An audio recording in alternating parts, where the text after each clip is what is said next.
Welcome back students. Myself Kapil Kumar and I am here to continue the previous lectures.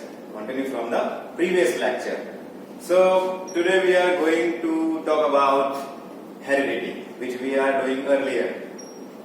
तो कहने का मतलब मेरा ये है, पिछली बार जो हमने देखा था कि हेरिडिटी एंड एवोल्यूशंस में हमने कुछ इंट्रोडक्शन टाइप का देखा था, जिसमें हमने ये देखा था कि किसे कहते हैं हेरिडिटी और एवोल्यूशन क्या होता है, और साथ साथ में जो सबसे इम्पोर्टेंट बात थी जेनेटिक्स के बारे में जब हमने एक्सप्लेन किया था या हमने सीखा था, तो हमने सबसे अच्छे से ये देखा था कि मेंडल्स के कंट्रीब्यूशन क्या था, मेंडल का कंट्रीब्यूशन जेनेटिक्स में आखिरकार था क्या। तो अगर आपने पिछली वीडियो अच्छे से देखी होगी तो आपको बहुत अच्छे से पता चल गया होगा कि व्हाट आर द कंट्रीब्यूशंस या what were the contributions given by Mendel, G J Mendel, to explain genetics या मॉडर्न जेनेटिक्स। तो इस वीडियो लेक्चर में मैं आपको ये बताना चाहूंगा कि उससे रिलेटेड कुछ टर्म्स हैं, वेरी वेरी इंपॉर्टेंट टर्म्स हैं, जो हमें जेनेटिक्स पढ़ने से पहले जानना बहुत ज्यादा जरूरी है। उसकी वजह से हमें क्या होगा, आगे जाके प्रॉब्लम को फेस करना पड़ेगा। कैसी प्रॉब्लम को फेस करना पड़ेगा कि जैसे कि फॉर एग्जांपल आ गया जीन। खैर उस दिन तो मैंने जीन के बारे में बता दिया था, जैसे कि कुछ चीजें हैं, phenotype, genotype, what are dominant, what are recessive and what are monohybrid cross, dihybrid cross, allele. तो ये सारे वर्ड जब आप बाद में सुनोगे तो कहोगे अरे ये क्या चीज है जो मेरे को पता ही नहीं है। तो इसलिए मैंने सोचा कि आपको इन वर्ड्स से रूबरू करा देना या आपको इंट्रोड्यूस करा देना बहुत ज्यादा जरूरी है। तो ज्यादा टाइम न लेते हुए मैं आपको अब बताना चाहूंगा कि कुछ इंपॉर्टेंट टर्म्स जो कि जेनेटिक्स से रिलेटेड हैं, and those important terms are very important, so important. So let's start with the first one. The first one is what is allele.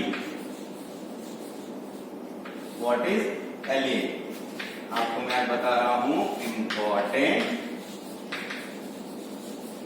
Terms, important terms. अब एलील के बारे में मैं आपको बताता हूं। एलील क्या चीज है? जैसे आपको पता है कि जो न्यू इंडिविजुअल बनता है वो किससे बनता है? गैमेट से। अब गैमेट हमें कहां से मिलते हैं? 50% from father side and 50% from mother side. For example अगर ये गैमेट है, जैसे मैंने आपको पिछली बार भी बताया था, ये गैमेट है फादर का, फादर, ठीक है, और दूसरा वाला क्या है? ये वाला गैमेट है, ठीक है, और ये किसका है? मदर का, ठीक है। खैर ये तो आप जानते ही हैं। उसके बाद अब बात आती है कि एलील क्या चीज है असलियत में। फॉर एग्जाम्पल अब देखो, अगर हाइट, फॉर एग्जाम्पल मैं हाइट की बात करता हूं, ठीक है, हाइट की बात करता हूं, तो हाइट में तो वेरियस आप लोगों को देखने को मिल जाते हैं। छोटे भी होते हैं, बड़े भी होते हैं, बीच के भी होते हैं, और थोड़ा सा उससे छोटा, थोड़ा सा उससे बड़ा, ऐसे करके आप बहुत तरीके से डिस्क्राइब कर सकते हैं। लेकिन अगर मैं हाइट के बारे में बोलूं और जेनेटिक्स के रिलेटेड मैं आपको बताऊं, तो हाइट से रिलेटेड होता है एक टी और दूसरा होता है स्मॉल टी। तो आप देख रहे हो हाइट ही है, एक ही कैरेक्टर लिया मैंने, क्या लिया है वो? हाइट। क्या लिया है मैंने? केवल एक कैरेक्टर लिया है जिसको बोला है मैंने हाइट। पर हाइट में भी क्या? छोटी हाइट, बड़ी हाइट, छोटी हाइट, बड़ी हाइट, या उससे छोटी हाइट या उससे बड़ी हाइट। तो कहने का मतलब ये है तो कैरेक्टर हाइट ही, लेकिन एक आ रहा है उसमें कैपिटल टी और दूसरा आ रहा है क्या? Small T. तो इससे मैं आपको ये समझाना चाहता हूं कि एलील असलियत में क्या है, क्या कहते हैं इसको? Alternate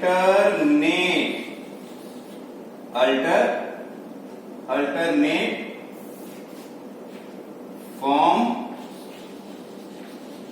of gene. Alternate form of genes is known as what? Is known as allele. कहने का मतलब यह है कि जो जीन के अल्टरनेट फॉर्म होते हैं, जो जीन्स के अल्टरनेट फॉर्म्स होते हैं, फॉर एग्जांपल हाइट के जीन्स हैं ये दोनों, ये हो गया डोमिनेंट और ये हो गया रिसेसिव। अब मैं बाद में बता दूंगा हाँ कि डोमिनेंट क्या होता है और रिसेसिव क्या होता है, पर आप पहले ये जान लो कि क्या बोलते हैं एलील किसको बोलते हैं। उसको बोलते हैं alternate form of genes is known as what? Allele. जो हाइट के ही डिफरेंट डिफरेंट एलील्स होते हैं उनको बोलते हैं हम क्या, एलील्स। एक जीन्स के डिफरेंट डिफरेंट फॉर्म्स या other form of gene is known as what, allele. तो बात समझ में आई आपको, इसको नोट कर लेना। अब अपन दूसरा देखते हैं, दूसरा क्या हो गया, जैसे मैंने आपको यहाँ डोमिनेंट और रिसेसिव बताया।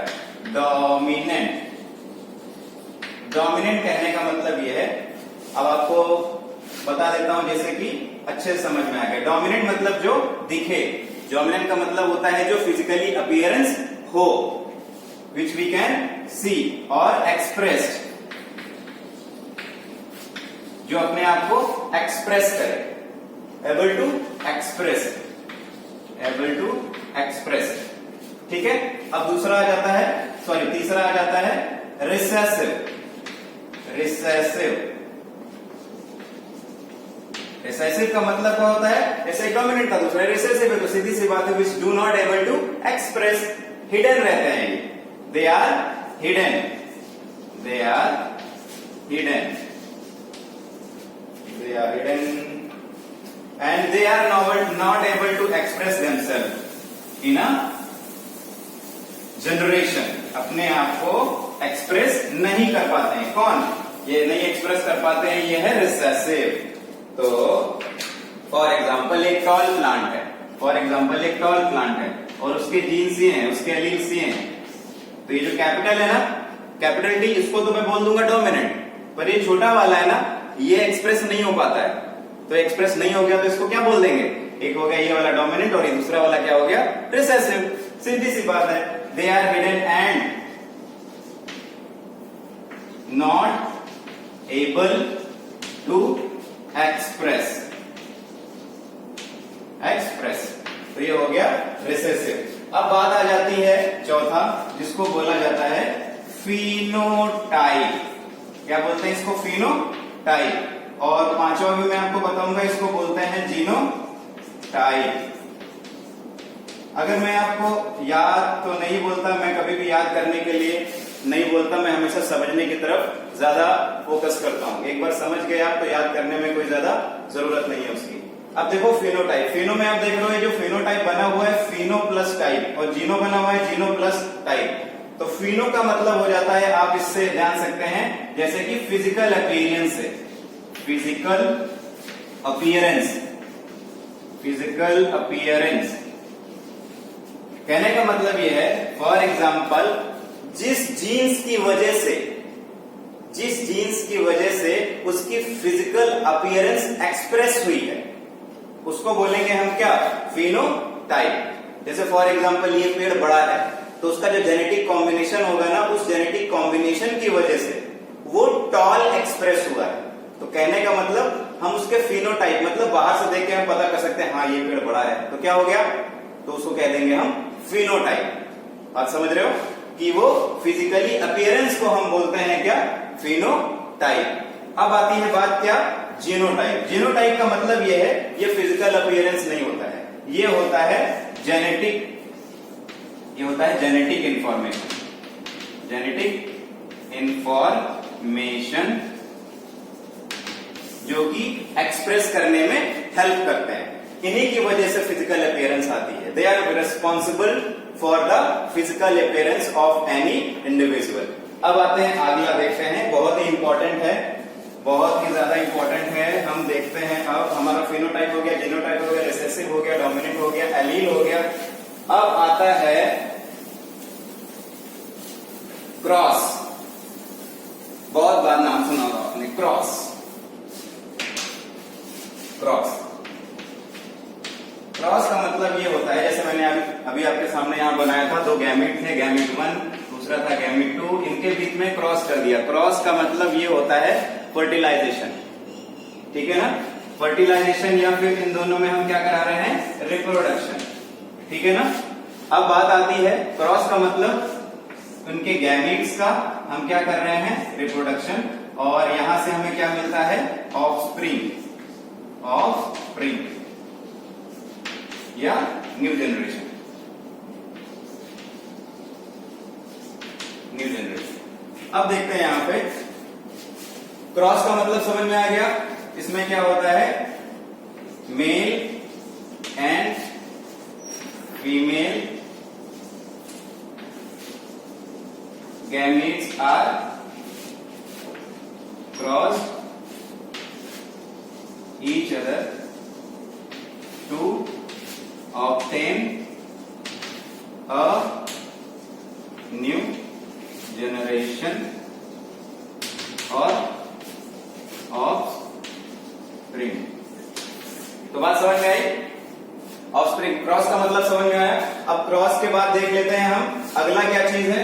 तो अगला देखने से पहले हमको इसको रफ करना पड़ेगा। हम रफ करते हैं, आप प्लीज इसको नोट कर लीजिएगा क्योंकि ये सारी चीजें बहुत ज्यादा इंपॉर्टेंट हैं जेनेटिक्स पढ़ने से पहले, बहुत ही ज्यादा इंपॉर्टेंट है। अब एक दो बहुत ज्यादा ही इंपॉर्टेंट चीज, हाँ ये भी इंपॉर्टेंट है। अब देखते हैं हम दो चीज। पहला है क्या? मोनो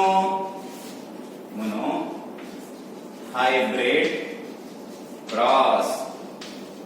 मोनो हाइब्रिड क्रॉस के बारे में मैंने आपको बता ही दिया है। अब बात ये मोनो हाइब्रिड क्या होता है। मोनो के बारे में आप जानते होंगे, दो वर्ड से ये भी बना हुआ है। मोनो मतलब सिंगल, हाइब्रिड मतलब जब दो कैरेक्टर्स को मिला दिया जाता है, जो सेपरेट कैरेक्टर्स हैं जो हमारे लिए इंपॉर्टेंट है, हम क्या करते हैं उनको एक साथ में मिला देते हैं और नया इंडिविजुअल जो बनाते हैं उसको क्या बोलते हैं हम? हाइब्रिड। ठीक है ना? तो यहाँ पे मोनो हाइब्रिड का मतलब ये है हम किसी एक कैरेक्टर को लेने जा रहे हैं, हम किसी एक कैरेक्टर को लेके उनकी हाइब्रिड के बारे में क्रॉस करने जा रहे हैं। जैसे कि फॉर एग्जांपल आप कोई भी ले सकते हो, लेकिन हम मेंडल पढ़ रहे हैं तो मेंडल ने क्या लिया था? टॉल, क्या चीज? पी प्लांट का। उन्होंने लिया था एक टॉल प्लांट और एक शॉर्ट प्लांट। कहने का मतलब क्या है? हम स्पेसिफाई कर रहे हैं हाइट का। यहां हम कर रहे हैं किस चीज का? HEIGHT, हाइट का। ठीक है ना? हाइट हमने लिया है। देखो एक ही कैरेक्टर लिया मैंने, कैरेक्टर क्या है वो? हाइट। ठीक है ना? अब जैसे मैंने आपको बताया था एलील, अब हाइट के लिए दो एलील रिस्पॉन्सिबल है। एक तो कैपिटल, इसको बोलते हैं डोमिनेंट वाला, और दूसरा हो गया स्मॉल, इसको बोलते हैं रिसेसिव वाला। क्या बोलते हैं इसको? Recessive. These are responsible for the phenotypical appearance of an individual। बात समझ में आई? अब आता है मोनो हाइब्रिड क्रॉस। जैसे फॉर एग्जांपल एक लिया tall plant, toll P plant, चलो आपके हिसाब से हम बोल देते हैं टॉल पी प्लांट, और उसके बाद रहता है ड्वार्फ कह लो, शॉर्ट कह लो, कुछ भी कह लो, और ये भी क्या है? पी प्लांट है। पी प्लांट लिया था भाई तो पी प्लांट ही लेंगे ना। तो हो गया टॉल का हम कर देंगे कैपिटल टी। ये हो गया डॉर्फ का हो गया क्या? हमारा स्मॉल टी। पर अब आपको पता है रिप्रोडक्शन में क्या है? एक आता है, इसमें से एक गैमेट आएगा और एक इसमें से आएगा, स्मॉल टी कैपिटल टी। ठीक है, हमारे पास ये दोनों चीजें हो गई है। हाइट ही ध्यान रखना उसको, हाइट ही है। अब उसके बाद देखते हैं जब इनका क्रॉस कराएंगे, क्या कराएंगे? क्रॉस। तो हमें यहां से मिल जाएगा, देखो ये है कैपिटल टी, स्मॉल टी, और दूसरा मिल जाएगा कैपिटल टी, और यहाँ पे क्या है? Small T. अगर हम इसका क्रॉस कराएंगे, ये हो गया टी, ये हो गया टी,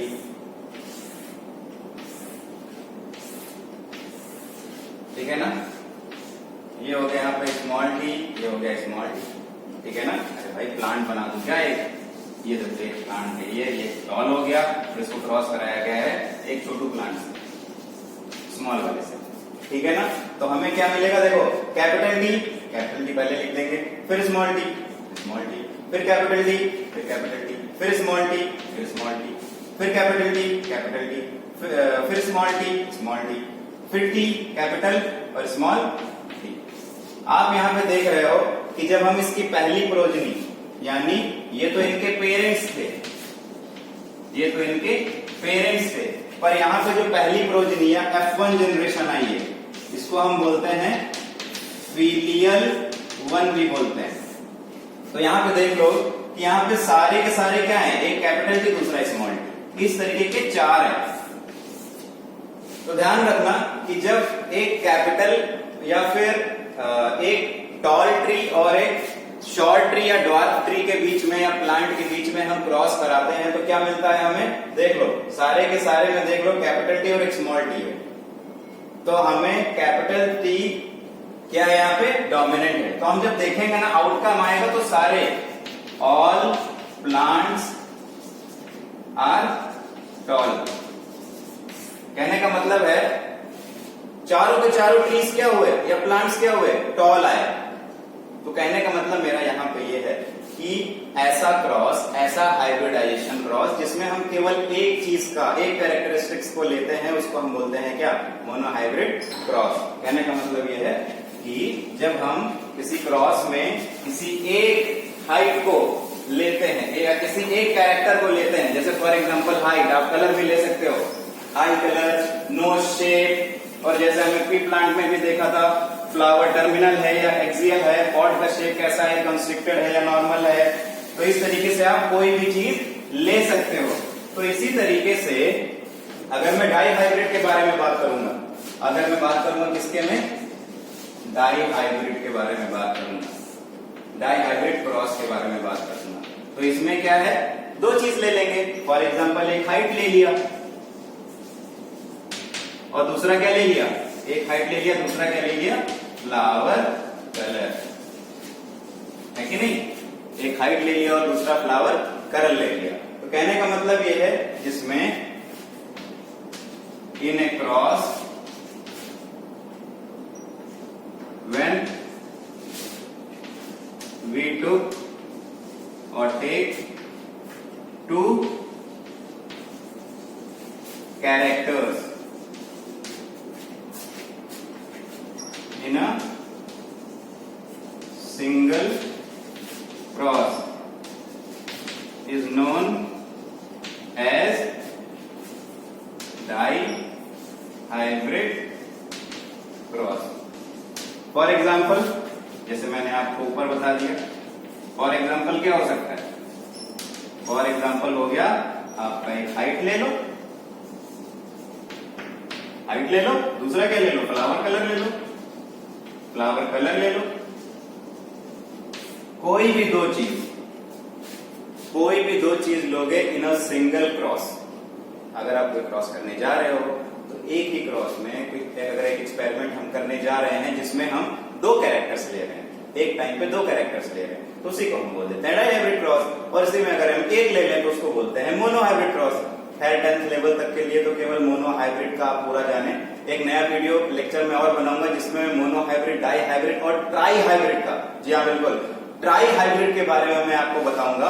10th वाले टेंशन न ले, ट्राईहाइब्रिड के बारे में उनको ज्यादा नहीं पढ़ना है, अभी आगे जाके पढ़ना है। पर हाँ 12th लेवल के लिए ट्राईहाइब्रिड और डाईहाइब्रिड तो बहुत ज्यादा इंपॉर्टेंट है। फोनोटिपिक रेशियो और जीनोटिपिक रेशियो बहुत ज्यादा इंपॉर्टेंट है, ये बहुत ज्यादा चीज पूछी जाती है एग्जाम्स में, जैसे कि फॉर एग्जाम्पल नीट में। तो इस तरीके से हमने आज बहुत सारी चीजें देखी, बहुत सारे इंपॉर्टेंट टर्म्स देखे, ठीक है ना, बहुत सारे इंपॉर्टेंट टर्म्स देखे। ध्यान रखना, आप बहुत जगह देखोगे F1, F2, तो इससे आप डरना नहीं, इनको हम जनरेशन भी लिखा होता है आगे, कुछ नहीं। F1 जनरेशन, F2 जनरेशन के बारे में हम बात करते हैं। और इन F का मतलब क्या होता है, जैसे मैंने आपको पहले ही बता दिया, इसको बोलते हैं फीलियर जनरेशन, फीलियर बोलते हैं, filial F1, F stand for what, filial. इन सारी चीजों को आप अच्छे से, बहुत ही अच्छे से याद रखोगे, समझ जाओ इस चीज को, आगे आपको जेनेटिक्स में थोड़ी सी भी प्रॉब्लम होने वाली नहीं है। और हाँ, अगर 12th के बच्चे देख रहे हैं तो उनको अगर समझ में आ रहा है कि इसके रेशियोज के बारे में हमें और समझाया जाए तो बिल्कुल अगला वीडियो मेरा इसके ऊपर ही होगा कि what is monohybrid cross, how we can calculate its phenotypic ratio, how we can calculate its genotypic ratio for monohybrid, trihybrid and trihybrid too. और एक छोटी सी बात और है, कुछ नहीं, एक छोटी सी बात और है जिसमें आता है होमोजाइगस और हेट्रोजाइगस।